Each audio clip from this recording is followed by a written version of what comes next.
Good morning students. तो कल हम लोग ऑलमोस्ट पिछले क्लास में जाकर देखा जाए तो जितना भी तरह का मतलब हो सकता था अरेंजमेंट और भी अलग अलग हमने देखा है ना, और उससे रिलेटेड सर्किट को सॉल्व भी किया था। अब जो हम बोले थे कि नेक्स्ट क्लास से आपका स्टार्ट होगा किरचॉफ्स लॉ, है ना।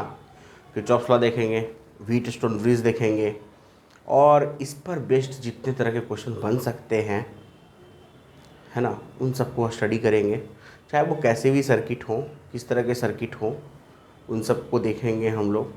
तो बेसिकली इसलिए ये जानना ज़रूरी है कि बहुत सारे ऐसे क्वेश्चन होते हैं जिनमें डायरेक्ट इनका यूज नहीं होता है, लेकिन जब आप क्वेश्चन सॉल्व करने जाओगे तो बीच में ऐसा लगेगा उस क्वेश्चन के बीच में कि चलो ये अगर हमको आ रहा होता किरचॉफ्स लॉ या फिर इसका व्हीटस्टोन ब्रिज का, तो हम इसको सॉल्व कर सकते थे। तो वहाँ लगता है कि हाँ, इसका जानना हमको ज़्यादा ज़रूरी है। वैसे तो ये बेसिकली जो लॉ दिया गया था आपका क्या कहते हैं करंट के लिए था, लेकिन सेम लॉ अप्लीकेबल कैपेसिटर के लिए भी है, क्योंकि कहीं ना कहीं यहाँ भी रिलेशन करंट और वोल्टेज का ही है, और वहाँ वोल्टेज और रेजिस्टेंस और करंट का था। क्योंकि यहाँ करंट हम इसलिए बोले हैं क्योंकि यहाँ पे चार्ज आता है, and rate of flow of charge को हम लोग करंट कहते हैं। यानी करंट जैसे फ्लो करेगा वैसे ही आपका पॉजिटिव चार्ज भी फ्लो करेगा, है ना। पॉजिटिव चार्ज के डायरेक्शन में ही करंट फ्लो करता है। तो बेसिकली वही रिलेशन आ जाता है V और I का, बस वो अलग बात है हम यहाँ Q और V लेते हैं। इसलिए हम लोग इसको यहाँ भी स्टडी करेंगे, और जैसा हमने यहाँ स्टडी किया समझ लीजिए वैसा ही ऑलमोस्ट वहाँ भी स्टडी होगा, मतलब इलेक्ट्रिक करंट में रेजिस्टेंस के लिए। तो जहाँ ज़रूरत पड़ेगा कि लगेगा कि हाँ रेजिस्टेंस का बताना है, तो वहाँ हम आपका रेजिस्टेंस का बता भी देंगे, ताकि आपको कोई तकलीफ़ ना हो और आप इससे रिलेटेड क्वेश्चन वहाँ सॉल्व कर सकें। ठीक है, जैसे व्हीटस्टोन ब्रिज है, व्हीटस्टोन ब्रिज दोनों जगह वर्क करता है, सेम प्रिंसिपल पे, सेम कंडीशन पे, ऑलमोस्ट पूरी तरह से सेम रहता है। जो कैंसिल यहाँ होगा वही कैंसिल वहाँ होगा, जो रिजल्ट यहाँ आएगा वही रिजल्ट वहाँ भी आएगा। हाँ, ये अलग बात है कि वहाँ रेजिस्टेंस के सीरीज और पैरेलल का कम्बिनेशन थोड़ा सा अलग होगा, है ना, लेकिन यहाँ तो कैपेसिटर के हिसाब से चलेगा। चलो देखते हैं, तो हेडिंग डालते हैं। अरे यार ये तो हेडिंग क्या आया, कुछ नहीं। हेडिंग डालते हैं किरचॉफ लॉ, या आप लोग का अपना कहिए किरचॉफ लॉ। इसको किर्कहॉफ ही कहते हैं एक्चुअली। किर्क अलग है और हॉफ अलग है, दिख रहे होगा KIRC, किर्क अलग है, और HHOFF अलग है। ठीक है, तो ये हो गया हमारा किर्कहॉफ लॉ। किरचॉफ लॉ जो दिया गया था, दो लॉ था इसमें एक्चुअली, बेसिकली दो लॉ था। तो इसके लिए सबसे पहले समझना होगा हमको जंक्शन किसको कहते हैं। ठीक है, जंक्शन किसको कहते हैं पहले ये समझना होगा, लूप किसको कहते हैं ये समझना होगा, ठीक है, और करंट एलिमेंट किसको कहते हैं ये समझना होगा।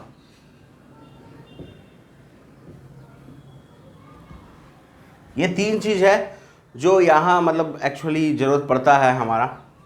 जैसे मान लो एक हम सर्किट ड्रॉ करते हैं, सर्किट किसको कहते हैं, इसको आप लोग क्लास 10th में पढ़े थे।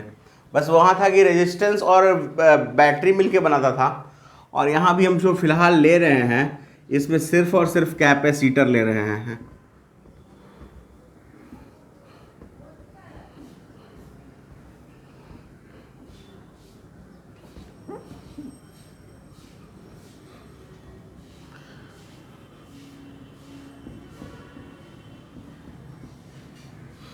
कुछ ऐसा ही था ना, मान लो ऐसा कुछ सर्किट हमने अपने मन से बना लिया। ठीक है, चलो इसमें एक और लगा लेते हैं। ठीक है, इसको EMF E1 देते हैं, इसको वोल्ट थोड़ा वोल्ट ही लिखते हैं। यहाँ V1 है, इसको वोल्ट, इसका वोल्ट V2 है, ये C1 है, ये C2 है, ये C3 है, और ये C4 है।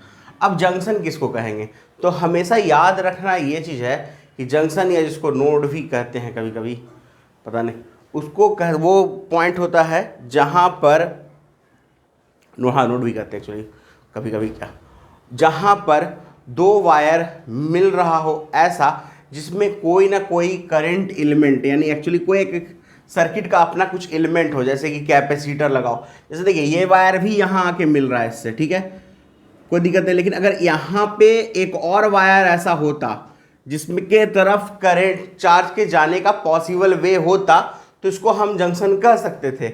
लेकिन यहाँ पर चार्ज के जाने का कोई दूसरा पॉसिबल वे नहीं है, इसलिए जंक्शन नहीं कर रहे हैं। जंक्शन अब ऑलवेज वो होगा जहाँ पे चार्ज के जाने का कम से कम एक तरफ जिधर से चार्ज आ रहा है और जिधर जा रहा है उधर जाने का कम से कम दो पॉसिबल वेज तो हो।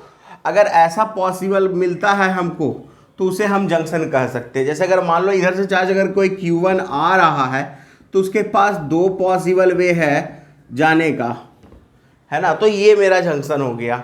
लेकिन यहाँ अगर आप ध्यान से देखिएगा, जो चार्ज यहाँ Q2 आया था वही Q2 इसके लिए भी आ जाएगा, फिर वैसा ही Q2 आएगा, इधर से Q3 आएगा और फिर ये यहाँ कंबाइंड होके Q2। तो दो जंक्शन यहाँ पे मिल रहा है हमको, है ना। एक जंक्शन जहाँ से स्प्लिट हुआ था चार्ज और एक ये जंक्शन है जहाँ से चार्ज कंबाइंड होना शुरू हो गया। ठीक है, तो ये याद रखिएगा कि जंक्शन क्या है। मान ली इधर से कोई करंट आ रहा है या चार्ज आ रहा है, उसके पास कम से कम वहाँ से दो पॉसिबल वे हो टूटने का, तो उसको जंक्शन कह सकते हैं। या फिर ऐसे कह सकते हैं कि जहाँ दो से ज़्यादा वायर मिल जाए। बात वही हुआ ना, देखिए एक वायर, दो वायर और तीन वायर मिल गया ना। जहाँ पे दो से ज़्यादा वायर मिल जाए तो उसे हम लोग कहते हैं जंक्शन या नोड। ठीक है, ये तो समझ में आ रहा है। लूप किसको कहते हैं? लूप एक्चुअली आप लोग पढ़े हैं, क्लोज लूप जिसको कहते हैं, वो एक पॉइंट से स्टार्ट होकर उसी पॉइंट पर ख़त्म हो जाए एक पाथ, उसको हम लोग लूप कहते हैं या क्लोज लूप कहते हैं। तो मान लो ये हम पॉइंट दे दिए A B C D E F, ठीक है। अब जरा ध्यान समझो, इसमें कितने लूप हो सकते हैं। लूप आपको अपने से लेना होता है कोई एक पाथ, ठीक, कोई एक पाथ क्लोज्ड, तो आप इसमें कितना लूप देख सकते हैं? तो इसमें पॉसिबल तीन लूप हैं, A B E F A, तीन, एक लूप दिख गया। पहला लूप वो छोटा वाला A B E F A, ठीक है। दूसरा loop B C D E B मिल रहा है। तो दो ये छोटे छोटे लूप हुए। आप एक तीसरा लूप ले सकते हो जो सबसे बड़ा है, उसमें आप इनको इग्नोर कर सकते हो। तो एक लूप और बना सकते थे हम लोग A B C D E F A, या फिर अगर आपको इच्छा है तो वैसे लिख सकते हो कि A C D F A, जैसे बोलो। हाँ, लूप एक चीज़ याद रखना वो कि जरूरी नहीं कि हम A से स्टार्ट कर रहे हैं तो आप A से ही स्टार्ट करो, ऐसा कोई गारंटी, ऐसा कोई फिक्स नहीं है। लूप कहीं से भी स्टार्ट कर सकते हैं आप। F E B A F भी लिख सकते हैं लूप को, है ना। आप F A B E F A ऐसे भी लिख सकते हैं लूप को। तो लूप आइदर क्लॉकवाइज कंसीडर करो या एंटी क्लॉकवाइज, ये आप पर डिपेंड करता है। कहाँ से स्टार्ट करना है ये आप पर डिपेंड करता है, लेकिन एंड कहाँ होगा? जहाँ से स्टार्ट किया था आपने। यानी अगर आपने ए से स्टार्ट किया तो एंड भी ए पे करना होगा उस लूप को। तो इसमें पॉसिबल तीन लूप हैं हमारे, ठीक है। और सर्किट करंट एलिमेंट, उसको सर्किट एलिमेंट कहते हैं। एलिमेंट्स होते हैं जैसे आपके कैपेसिटर्स हो गए, रेजिस्टर्स हो गए, इस तरह से। ये याद रखना होगा आपको कि जंक्शन किसको कहते हैं, लूप किसको कहते हैं। अब इसके बाद बात करेंगे कि आखिर किरचॉफ्स ने इस जंक्शन या लूप के लिए कुछ लॉ जो दिया था उस लॉ को हम कहते क्या हैं। तो किरचॉफ्स का पहला लॉ था, है ना, किरचॉफ, ऐसे इसको अच्छा से बोले तो किरकॉफ ही बोलना चाहिए था, किरचॉफ्स फर्स्ट लॉ।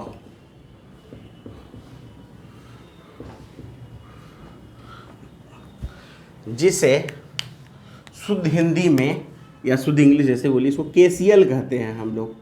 केसीएल कहने का मतलब यहाँ पर हो जाएगा किरचॉफ का चार्ज लॉ, और करंट में बात करेंगे तो किरचॉफ का करंट लॉ, है ना। अब ये कहता क्या है वो समझिएगा जरा ध्यान से। मान लो यहाँ पर बहुत सारा वायर आके मिल गया, ठीक है। Q1 एक चार्ज इधर से आ रहा है, Q2 इधर आ रहा है, Q3 इधर आ रहा है, Q4 इधर आ रहा है और Q5 इधर आ रहा है, ठीक है। ये तो है हमारा जंक्शन। बोले भी थे जहाँ दो से ज़्यादा वायर कम से कम मिल जाए तो उसे जंक्शन कहते हैं। वैसे भी जैसे भी आप लोग रेलवे स्टेशन पे देखते हो जहाँ कम से कम दो लाइनें एक साथ आप आके मिलेंगी उसे ही जंक्शन कहते हैं। जिस स्टेशन पे कोई दूसरी लाइन आकर नहीं मिलती है उसे जंक्शन नहीं कहते हैं, जैसे हाजीपुर मेरे ख्याल से जंक्शन ही है, हाँ, इसलिए कि वहाँ पे 2 लाइन आकर मिली है। तो जो भी हो, बेसिकली हम ये समझ रहे हैं कि यहाँ पे ये जंक्शन है। अब कहता क्या है कि जंक्शन पर जितना चार्ज आएगा उतना ही चार्ज जाएगा। तो जंक्शन पे कितना चार्ज आ रहा है, तो अगर हम ध्यान से देखें तो जंक्शन पे चार्ज आ रहा है Q1 प्लस Q2, है ना। Q1 Q2 जंक्शन की तरफ आ रहा है, और ये Q1 प्लस Q2 इक्वल है आपका Q3 plus Q4 plus Q5 के, है ना। ये चार्ज जो है हमारा Q1 प्लस Q2 किसके इक्वल है, Q3 plus Q4 plus Q5 के, है ना। यानी कहने का मतलब क्या हुआ कि जंक्शन पर जितना करंट आया, मतलब जितना चार्ज आया उतना ही चार्ज गया। इसका मतलब ये law of conservation of charge को फॉलो करता है। किसको फॉलो करता है, law of conservation of charge को फॉलो करता है। करंट में भी यही रहेगा, क्योंकि rate of flow of charge ही तो करंट कहलाता है। सेम इसी का अगर हम रेट ले ले तो हमको यहाँ I1, यहाँ I2, यहाँ I3, यहाँ I4, यहाँ I5 मिल जाएगा। हमको चीज़ वही लिखाएगा, बस यहाँ Q की जगह ही लिखा जाएगा। लेकिन और क्या कर सकते थे इसमें, इसको ऐसे कर सकते हैं कि Q1 plus Q2 minus Q3 minus Q4 minus Q5 equals 0 लिख सकते हैं। यानी कहने का मतलब जंक्शन पे टोटल चार्ज का जब सम करोगे तो वो 0 आना चाहिए ओवरऑल। समझ रहे हैं बात को। तो हम कह सकते हैं at any junction the sum of total charge is equal to 0 according to Kirchhoff's first law। at any junction the sum of total charge is equal to 0। ज़्यादा होगा तो हम यहाँ पे लिख देते हैं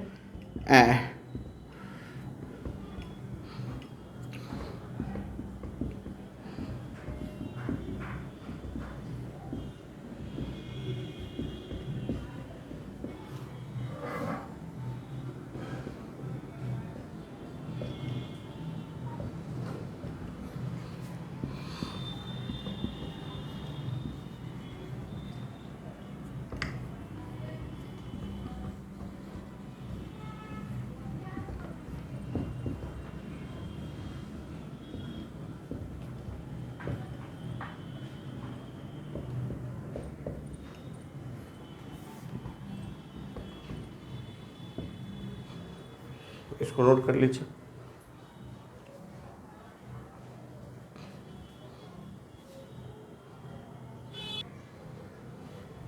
तो ये हो गया नोट आप लोग का। इसका एक एप्लीकेशन देख लेते हैं, कैसे इस पे मतलब इसको यूज कैसे करते हैं हम लोग।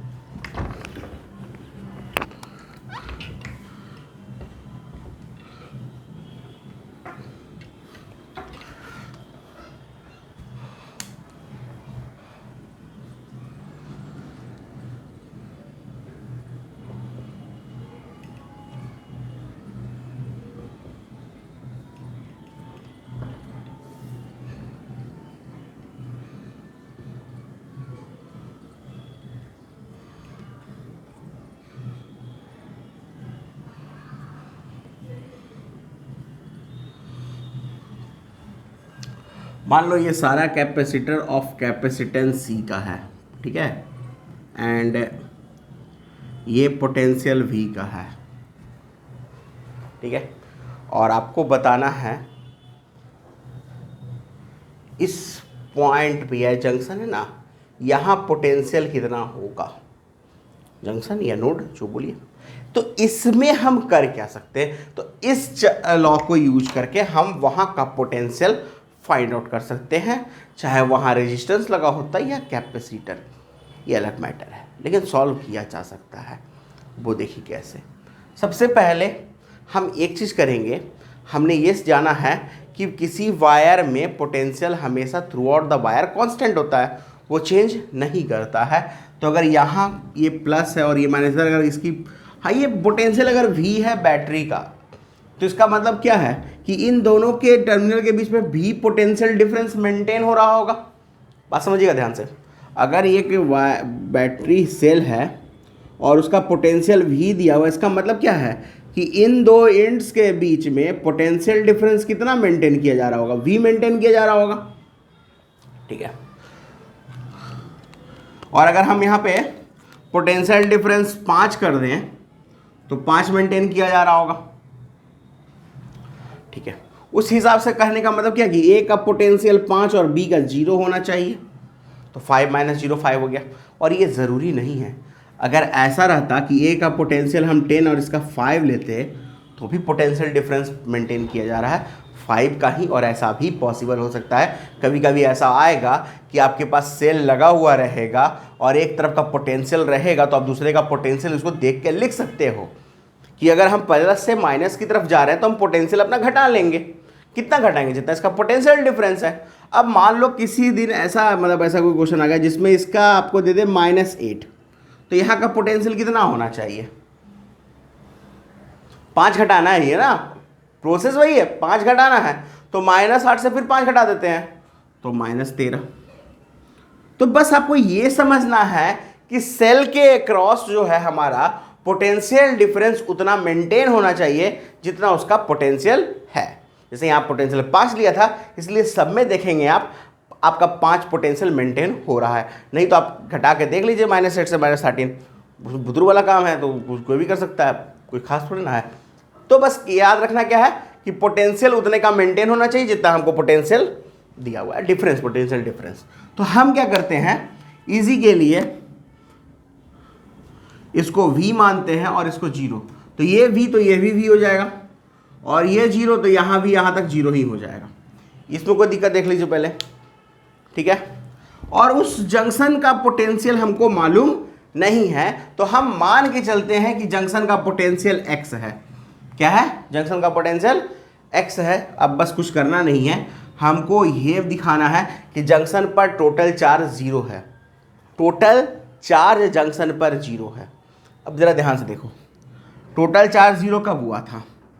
किसी का एक का प्लस, किसी एक का माइनस लिए थे हम लोग जंक्शन पे, है ना। जो आ रहा था प्लस लिए, जो जा रहा है वो माइनस लिए। ये ऐसा कुछ जरूरी नहीं, आप आ रहे वाले को माइनस ले लो, जा रहे वाले को प्लस ले लो, आंसर तब भी 0 ही आएगा। लेकिन यहाँ कैसे सॉल्व करेंगे? पता ही नहीं चल रहा कि कहाँ जा रहा है चार्ज, कहाँ जा नहीं जा रहा है चार्ज। तो एक कंसेप्ट उठाइए, आप Q इक्वल्स क्या लिखते हैं? C इंटू वी लिखते हैं, है ना। तो C तो सबका मालूम है। आप सबके अक्रॉस पोटेंशियल उठाइए हर एक कैपेसिटर का, और उस टोटल चार्ज उसका जो वैल्यू आएगा C इंटू वी से, उसका सम करिए, उसको 0 लिख लीजिए, ठीक है। अब इसमें एक ही कंसेप्ट याद रखना कि आपने बिना जाने एक पॉइंट उठाया है, ठीक है। तो आप याद ये रखोगे कि आप इसका पोटेंशियल डिफरेंस को पॉजिटिव मान लो हमेशा, बड़ा सबसे, और उसके बाद पोटेंशियल डिफरेंस लो। तो कोई एक तरफ तो आप जरूर गलत होगे, है ना, वो हो जाएगा निगेटिव, फिर आपका ये सेट कर जाएगा। तो x को हम अपने आप बड़ा मान लेते हैं v और 0 दोनों से, यानी x माइनस ही सब में करेंगे, तो कोई एक तो मेरा निगेटिव होगा, ये कंफर्म है, और जो निगेटिव होगा वो मेरा यहाँ सेट कर जाएगा और हमारा आंसर आ जाएगा। तो देखिए कैसे करेंगे। तो x माइनस वी इसका potential difference multiplied by c, charge हो गया इसका, उस वाले का चार्ज लिखते हैं x minus 0 multiplied by c plus x minus 0 multiplied by c equals 0। यहाँ तक तो कोई दिक्कत नहीं किसी को, बहुत आराम से हो गया। तो c हटा देते हैं, x minus V plus 2x equals 0, तो 3x इक्वल्स हो जाएगा आपका v, तो x आ जाएगा आपका v/3। देख लीजिए एक बार इसको, ये आ गया आपका पोटेंशियल, नोट करिए इसको।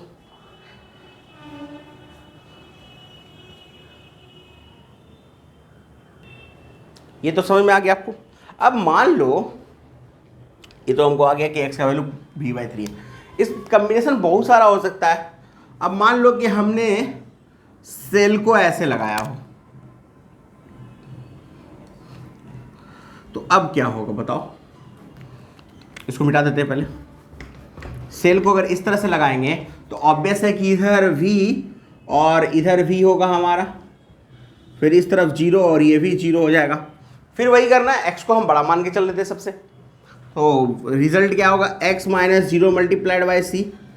देखो पोटेंशियल डिफरेंस पिछले वाले में भी यही किया था ना ये पैरेलल है तो पोटेंशियल डिफरेंस सेम होगा।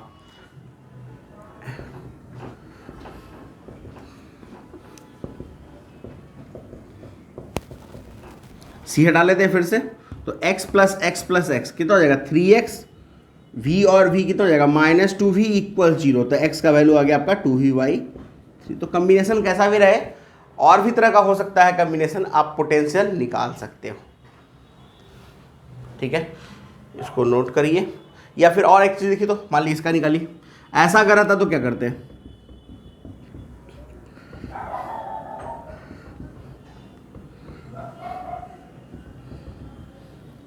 इस पॉइंट का,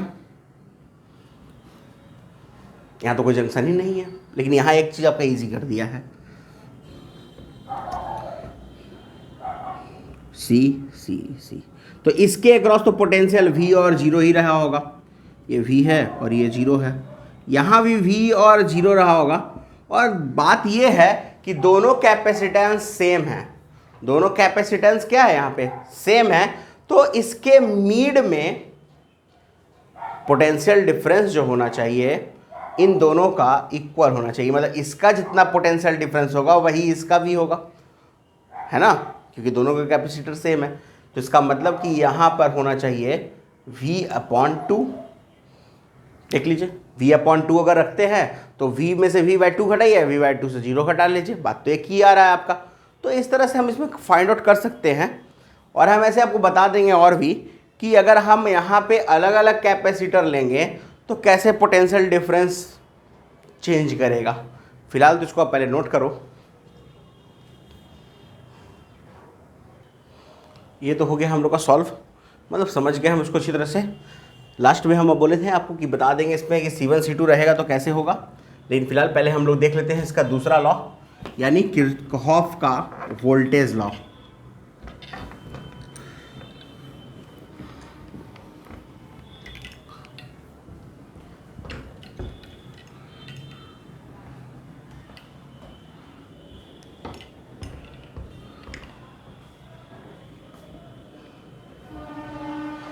देखिए किरचॉफ का हमने क्या कहा था, सेकंड लॉ है ना, सेकंड लॉ देखना है, जो कि एक्चुअली इसको हम लोग कहते हैं KVL। क्या कहते हैं, KVL, यानी कहने का मतलब Kirchhoff voltage law.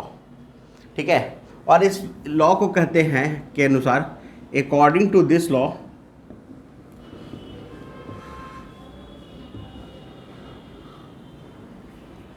the sum of total EMF and potential drop, या आप ऐसे भी कह सकते थे, रुको पहले इसको लिख देते हैं, पोटेंशियल ड्रॉप। कहने का मतलब किसी भी लूप में जो सम होगा किसका, टोटल EMF का और पोटेंशियल ड्रॉप का, किसमें बोले थे, किसी लूप में, in any loop is equal to 0, यानी किसी लूप में जो टोटल EMF और पोटेंशियल ड्रॉप का सम होगा। पोटेंशियल ड्रॉप किसके अक्रॉस, रजिस्टर के अक्रॉस, कैपेसिटर रहेगा उसके अक्रॉस, और EMF तो आप जानते हैं कि वो सेल का होता है। ठीक है, अगर ये इन सब की बात की जाए तो हम ओवरऑल हम कह सकते हैं कि इसकी भी अगर हम लूप में पूरे पोटेंशियल डिफरेंस का, बात वही है ना, आप सेल के अक्रॉस का पोटेंशियल डिफरेंस निकालो, आप रजिस्टर के अक्रॉस का पोटेंशियल डिफरेंस निकालो, या आप कैपेसिटर के अक्रॉस का पोटेंशियल डिफरेंस निकालो, तो इन सब के कारण जो टोटल पोटेंशियल डिफरेंस आएगा उनका सम ओवरऑल क्या होना चाहिए, हाँ 0 होना चाहिए। यानी ये कहता है कि किसी भी लूप में समेशन ऑफ V जो होगा वो 0 होगा। और हम कहते हैं कि ये जो लॉ है वो law of conservation of energy को फॉलो करता है, यानी ओवरऑल एनर्जी मेंटेन्ड है क्योंकि work done 0। Conservation of energy को मेंटेन करता है और उसी पे बेस्ड ये लॉ है। तो आपको अगर कोई पूछे एकदम सिंपल सा सवाल में कि कौन सा लॉ किसको मेंटेन करता है, तो आप बता सकते हो ये law of conservation of energy को और वो law of conservation of charge को। Very good. लूप क्या होता है समझ में आ रहा है। कैसे इसमें हम लोग, देखिए एक बात समझिए कि किसी भी चीज़ के 0 होने के लिए ज़रूरी ये होता है कि उसमें से कुछ पॉजिटिव और कुछ निगेटिव आए। जैसे पीछे भी हमने देखा था कि कुछ चार्ज को हम पॉजिटिव लिए थे और कुछ चार्ज हमारा निगेटिव आया था। तो वैसे ही यहाँ भी क्या होगा, कुछ पोटेंशियल हमारे पॉजिटिव आने चाहिए और कुछ को एग्जैक्टली निगेटिव आना होगा। तो देखो कैसे कैसे लेते हैं। पहला सेल के लिए चल रहे हैं, मान लो ये, चलो ठीक है ऐसे ही पहले इसी को ले लेते, क्या दिक्कत है, बड़ा लिखा के। तो सेल है, इसका ईएमएफ ई है प्लस ये माइनस, और आप ऐसे जा रहे हो, तो अब यहाँ प्लस ई लेंगे या माइनस ई लेंगे। बहुत सिंपल सी बात है कि आप प्लस से माइनस की तरफ जा रहे हैं। अभी जस्ट हमने देखा था पोटेंशियल घट रहा था ना, देखे थे, -8 से -13 हो गया था, 5 से 0 हो गया था, 10 से 5 हो गया था। तो हम इधर गा रहे हैं तो घट रहा था। तो यहाँ हम लोग लेंगे -e, ठीक है। और जब इसका उल्टा हो, अगर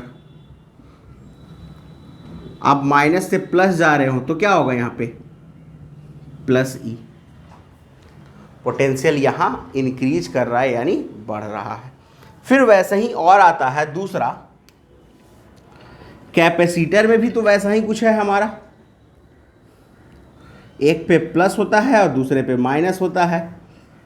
तो अगर हम ऐसे जाएं तो यहाँ क्या हम लेंगे पोटेंशियल, प्लस या माइनस, तो सेम वही केस है, यहाँ भी ड्रॉप, तो -q/c। -q/c क्यों लिखें, क्योंकि हम जानते हैं कि पोटेंशियल का फॉर्मूला होता है q/c। तो फिर इसका एक और बन जाएगा हमारा, माइनस से प्लस इस बार जा रहे हैं हम, ठीक है, और ये रिजल्ट आएगा +q/c, ठीक है। और थर्ड वन, ये रजिस्टर है, इसमें करंट ऐसे आई जा रहा है और आप भी इसके पाथ के अलोंग जा रहे हो, तो यहाँ भी पोटेंशियल क्या हो रहा है, ड्रॉप हो रहा है, क्योंकि जितना इसका पोटेंशियल होगा उसमें से उसने, मान लो यहाँ का पोटेंशियल 5 है, ठीक है, तो कुछ ना कुछ उसमें यहाँ लॉस किया होगा इसमें करंट मेंटेन करने के लिए, तो कुछ यहाँ ड्रॉप होके वहाँ पहुँचा होगा। तो इस केस में हम लोग -IR लेंगे, ठीक है। और अपोजिट केस अगर इसका मिल गया हमको, मान लो करंट ऐसे आई आ रहा है और आप जा रहे हैं उसके अपोजिट, तो आप यहाँ क्या लोगे, +IR लोगे। क्या लोगे, +IR लोगे। नोट करो इसको।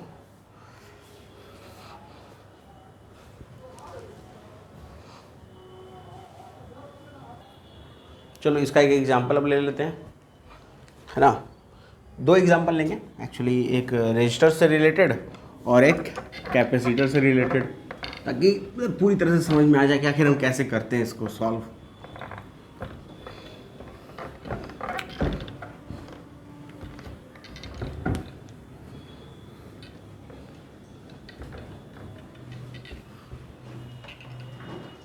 देखो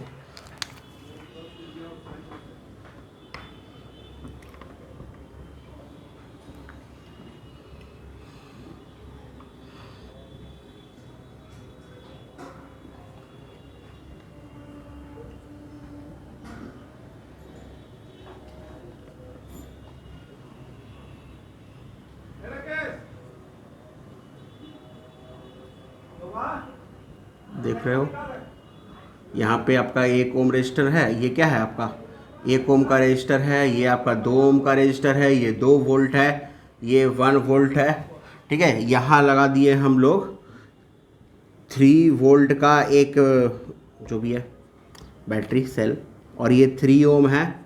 यहाँ आप 2 ओम का एक लगा लो, फिर यहाँ आपका हो जाएगा 1 ओम, और फिर ये एक हो जाएगा सेल 1 वोल्ट का, and you have to find the current in each branch. मान लो आपको निकालना है तो आप कैसे सॉल्व करोगे, ठीक है। तो चलो पहले इसका नामकरण कर दें, A, B, C और D। हमारे पास कितना लूप, तो हमारे पास यहाँ पर 3 पॉसिबल लूप है ना। लेकिन कौन सा ऐसा लूप है कि जिसको यूज कर ले तो मेरा आंसर आ जाए। तो देखिए अगर ध्यान से, तो अगर 2 छोटा लूप ही अगर हम यूज कर लें तो हमको सारे जो भी इसके एलिमेंट्स हैं वो मिल जाएंगे हमको, सर्किट एलिमेंट, करंट एलिमेंट, जो बोलिए, तो सारे कलेक्ट हो जाएंगे मेरे ही 2 छोटे लूप में। तो फिर हमको तीसरे लूप का कोई मतलब नहीं रहता। अगर आप सॉल्व करोगे भी तो फिर वही आ जाओगे, रिजल्ट वही आएगा, बस एक टाइम वेस्ट होगा आपका कि तीसरा लूप भी आपने यूज किया है। तो हम इस लूप को एक लेके चलेंगे और एक इस लूप को लेके चलेंगे, यानी पहला लूप होगा आपका ABCA और दूसरा होगा आपका ACDA, है ना। ठीक है, कैसे करेंगे वो समझते हैं। पहले हम मान के चलते हैं कि कहीं पे कोई करंट आ रहा है मेरा, ये I1 करंट आ रहा है, I1 आया, I1 माइनस I2 गया, मान लो यहाँ I2 गया, फिर यहाँ रुक जाओ, यहाँ I1 माइनस I2 आया, इधर से कितना आ रहा है, इधर से तो कुछ आ ही नहीं रहा, इधर तो जाएगा फिर चला। हाँ, ये I2 इधर गया, फिर ये I2 और यहाँ जाके फाइनली I2 I1 बन गया अपना। चलो, ये हो गया हमारा। अगर मान लो कभी ऐसा हो कि आपने माना और वो निगेटिव आ गया करंट, ऐसा हो सकता है, तो इसका मतलब क्या है कि हमने जो डायरेक्शन लिया था वो गलत लिया है, उसका अपोजिट आएगा। ठीक है, तो मतलब हमने यहाँ पे I1 का डायरेक्शन अगर C से B लिया है और वो करंट आ जाए -5 एम्पियर, तो 5 एम्पियर ही करंट है, बट वो डायरेक्शन क्या है, B से C की तरफ है, यानी करंट यहाँ से ऐसे स्टार्ट होकर उधर जा रहा है, उस तरह से सारा करंट पूरा बदल जाएगा अपना डायरेक्शन।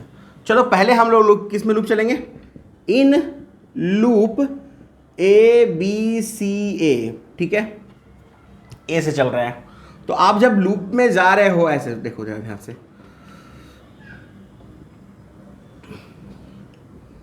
लूप में आप ऐसे जा रहे हो, तो यहां देखिए लूप का डायरेक्शन और करंट का डायरेक्शन अपोजिट है, तो यहां प्लस में आएगा, यानी ये जो हम लिखेंगे I1 इंटू 1 क्यों लिखें, इसका 1 इसका रेजिस्टेंस है, तो 1 नहीं, तो यहाँ पे लिख दे रहे हैं इसलिए कि आपको समझ में आया कि कैसे आया। ठीक है, फिर आप बैटरी में जो जा रहे हो, बैटरी में अगर आप देखें सेल में, तो सेल में कैसे जा रहे हैं, माइनस से प्लस की तरफ, तो बढ़ेगा यानी +1। इसमें जा रहे हैं प्लस से माइनस की तरफ, तो ये हो जाएगा -2। यहाँ अगर देखा जाए तो आपका यहाँ भी करंट का डायरेक्शन और लूप का डायरेक्शन अपोजिट है, लूप जा रहा है B से C और करंट आ रहा है C से B की तरफ, तो यानी यहाँ भी अपोजिट है, तो यहाँ भी माइनस होगा, तो -2I1 होगा और इक्वल टू 0। ये एक पहला इक्वेशन मिल गया, यहाँ से डायरेक्ट आपको I1 मिल गया ना I1। हाँ ठीक है, अब हम लोग चलेंगे किसमें, इन लूप ACDA में चलेंगे। ठीक है, ऐसे भी चल सकते हैं, चलो ठीक है, इस लूप में चल रहे हैं। तो चलो पहले हम A से शुरू कर रहे हैं, C पे जा रहे हैं। आप लूप का डायरेक्शन देख लो और करंट का डायरेक्शन देख लो, सेम है, तो मतलब ये निगेटिव, और यार यहाँ लूप का डायरेक्शन और करंट का अपोजिट था ना, तो ये पॉजिटिव होगा, सॉरी वो, हाँ लूप का डायरेक्शन और करंट का डायरेक्शन क्या है, सेम है, तो निगेटिव होगा, तो -2 multiplied by I1 minus I2। अब आ जाओ इधर, C से आप आ रहे हो D की तरफ, तो आप प्लस से किधर आ रहे हैं, माइनस में, तो पोटेंशियल ड्रॉप -1। फिर यहाँ आइए आप, C से D जब जा रहे हैं तो करंट का डायरेक्शन और लूप का डायरेक्शन अपोजिट, तो फिर पॉजिटिव ले लेंगे हम लोग।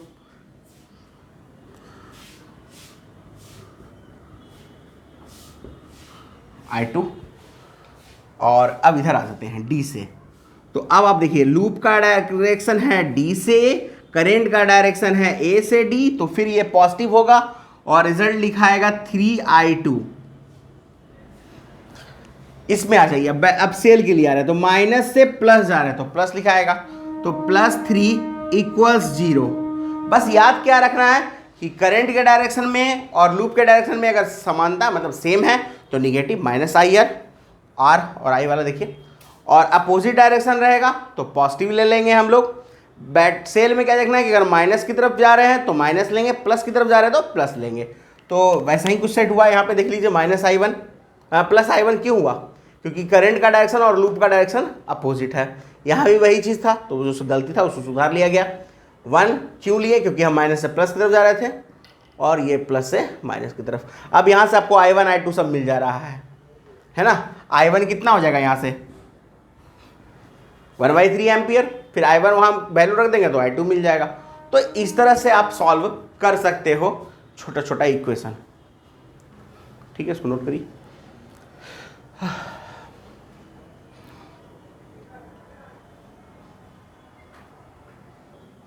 अब एक क्वेश्चन थोड़ा कैपेसिटर का भी देख लिया जाए, तो इसको तो सॉल्व किया जा सकता है, तो कर ही लिए हैं आप लोग।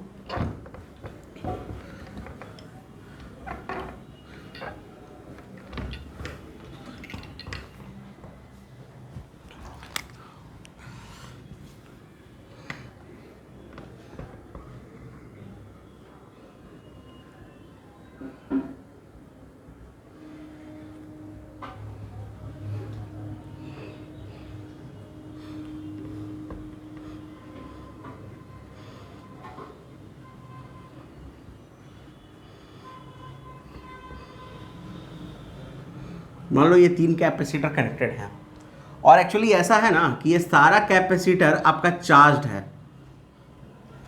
ठीक है। सारा कैपेसिटर क्या है आपका, चार्ज है, मतलब ये 2 माइक्रोफैराड का है, ये 5 माइक्रोफैराड का है, और ये 3 माइक्रोफैराड का है, ठीक है।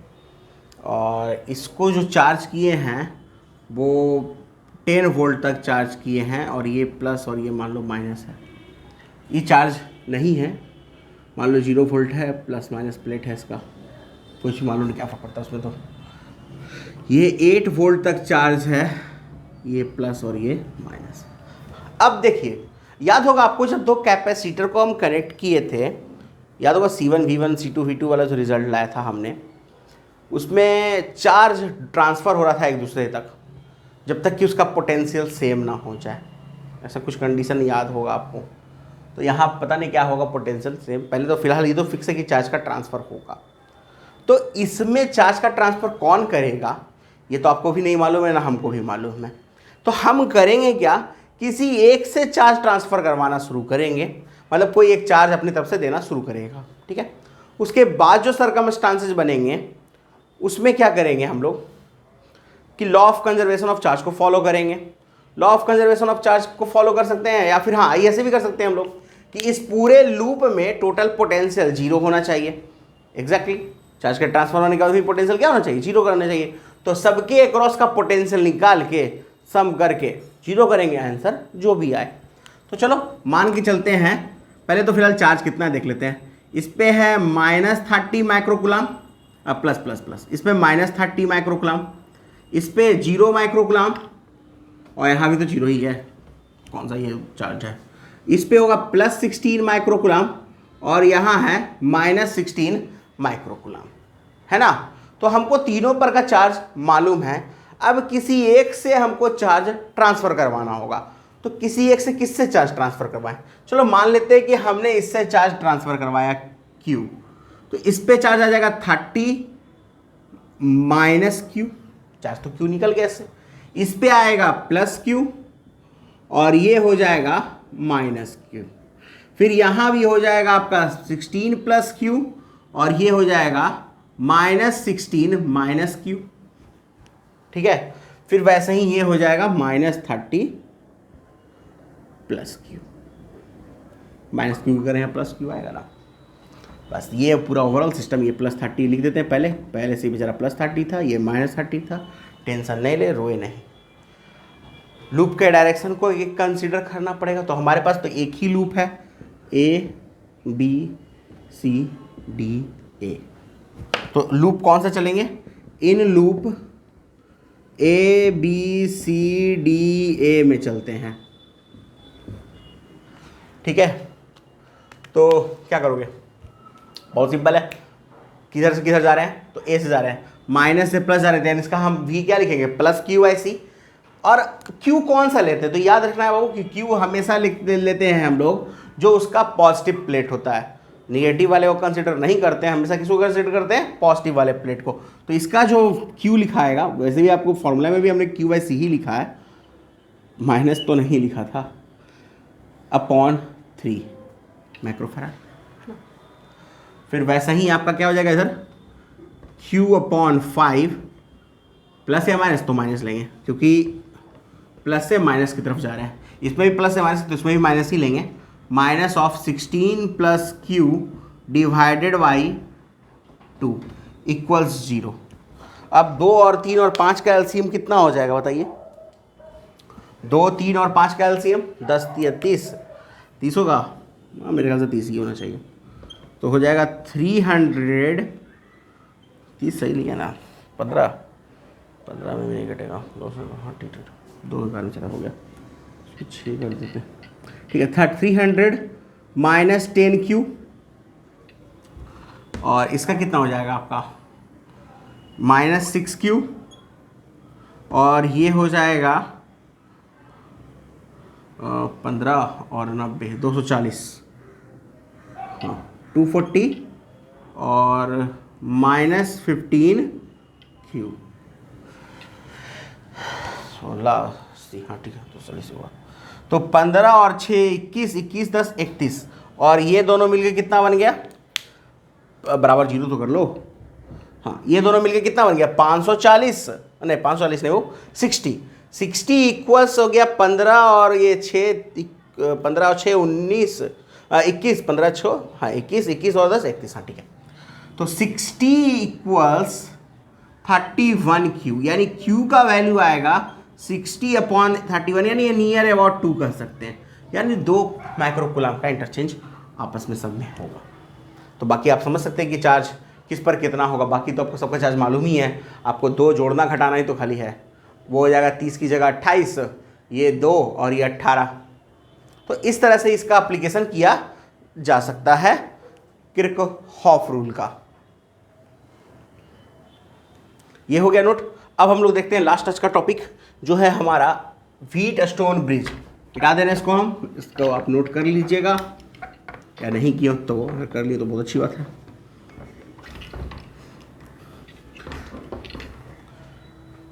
वो एक्चुअली 1.9 आता ना, ये और 2 चलेगा, सही है। हाँ तो अब आता है व्हीटस्टोन ब्रिज। चलो भैया, व्हीटस्टोन ब्रिज ऐसा कुछ लगता है देखने में।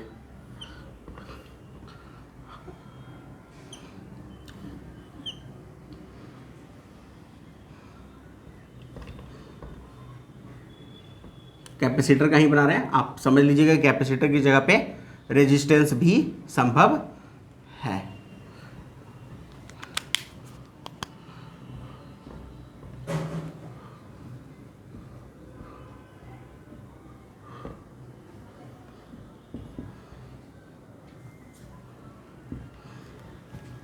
कहता क्या है, मान लो पहले इसका नाम दे देते हैं P Q, और इसको ABCD करो ना, AB AC कर देते हैं, AC एकदम जस्ट जैसा कैप उसमें रहता है BD, ABCD, हाँ ठीक। और इसका नाम कुछ दे देते हैं P CP मान लो, इसको CQ मान लो, CR मान लो, और CS मान लो, या इसको ऐसे कर लेते हैं और इसको S, ठीक है। जो भी कहता क्या है कि अगर व्हीटस्टोन ब्रिज बैलेंस है, इसको मान लो PQRST या कुछ भी ऐसा, उसका कुछ नाम नहीं है, C नोट कर लेते हैं, हटाओ सबसे बेस्ट। कहता क्या है व्हीटस्टोन ब्रिज में कि अगर व्हीटस्टोन ब्रिज बैलेंस्ड है, कहने का मतलब क्या है कि CP/CQ इक्वल्स CR/CS है, मतलब P और Q का रेशियो और R और S का रेशियो, या हम ऐसे कहें कि इन दोनों का प्रोडक्ट और इन दोनों का, बात देखिए ना, देखिए अगर ऐसा हो तो इस तरह के व्हीटस्टोन ब्रिज को हम लोग इसे कहते हैं बैलेंस व्हीटस्टोन ब्रिज। क्या कहते हैं? Balance Wheatstone bridge. और इस केस में क्या कहता है कि VB इक्वल्स हो जाता है VD, यानी P और D का पोटेंशियल सेम, यानी कहने का मतलब कि VB माइनस VD जीरो हो गया। और जब पोटेंशियल जीरो होगा किसी भी कैपेसिटर के अक्रॉस, तो यहां पर भी कोई चार्ज नहीं फ्लो करेगा, यानी no charge will flow through C naught, will flow through C naught. तो नहीं अगर फ्लो करेगा तो इसको आप हटा सकते हो। तो उसके बाद क्या होगा? उसके बाद बहुत सिंपल बन जाता है हमारा कि दो कैपेसिटर ऐसे लगा हुआ है और दो कैपेसिटर ऐसे लगा हुआ है, और आपको तो सिर्फ सॉल्व ही करना है इसको। ये CP है, ये CQ है, ये CR है और ये CS है, ये दोनों सीरीज में। तो इसका C इक्विवेलेंट कुछ आएगा कितना, इसका C इक्विवेलेंट क्या आएगा, CP CQ बटा CP प्लस CQ। और ये दोनों फिर सीरीज में, तो इनका क्या आएगा, CR CS upon CR plus CS। और ये दोनों आपस में पैरेलल में, तो C इक्विवेलेंट क्या आ जाएगा, इन दोनों का एडिशन। यही ना आएगा, रिजल्ट तो यही आना है आपको फाइनली जो सॉल्व हो जाए, लेकिन रिजल्ट तो इसी से आना है। या तो आप वैसे भी सॉल्व कर सकते हो, अगर C रहेगा तो 2C/2 हो जाएगा, फिर C आ जाएगा, जैसे भी करो। बस कंडीशन ये है कि अगर इन दोनों का प्रोडक्ट और इन दोनों का प्रोडक्ट आपस में सेम है, तो वैसे भी टेस्ट ऑन ब्रिज को हम लोग बैलेंस करते हैं, तो B और D का पोटेंशियल सेम हो जाता है। इसका मतलब उन दोनों के अक्रॉस कोई भी पोटेंशियल डिफरेंस नहीं है, तो चार्ज फ्लो नहीं करेगा और उस कैपेसिटर को हम कंसिडर नहीं करेंगे। इसका प्रूफ भी है, जो कि अगले क्लास में हम लोग देखेंगे। ठीक है, प्रूफ कुछ खास नहीं है, बस वैसा ही है जो लूप रूल अभी पढ़ाए हैं, उस लूप रूल को इन दोनों में फ्लो करेंगे और ये कंडीशन मान के चलेंगे कि इसमें कोई करंट या चार्ज नहीं जा रहा है, इसके चार्ज को जीरो कर देंगे, तो फिर जो फाइनली रिजल्ट हमको मिलेगा वो ये मिल जाएगा। आप भी कर सकते, देख सकते हो कि यहाँ से लूप बना लो, 2 लूप, ठीक है, चार्ज यहाँ से ले लो Q1 Q2 हो जाएगा, फिर Q1 यहाँ से Q3 ले लेना, यहाँ Q1 माइनस Q3 हो जाएगा, फिर उसके बाद उसको लूप रूल लगाओ और देखो कि क्या आता है रिजल्ट। करके देखो, नहीं होगा तो फिर तो बताना है ही, हम तो करेंगे ही अगले क्लास में। और ये इसको नोट कर लो, क्योंकि इसके बेसिस पे बहुत सारे प्रॉब्लम सॉल्व होंगे। और अभी तक जितना हमने रूल तीनों पढ़ा है, मैं दोनों पढ़ा है, उस पर भी बहुत सारे क्वेश्चन सॉल्व होंगे। ठीक है, तो आज तक के लिए इतना ही। पढ़ते रहो, स्टे होम, स्टे सेफ।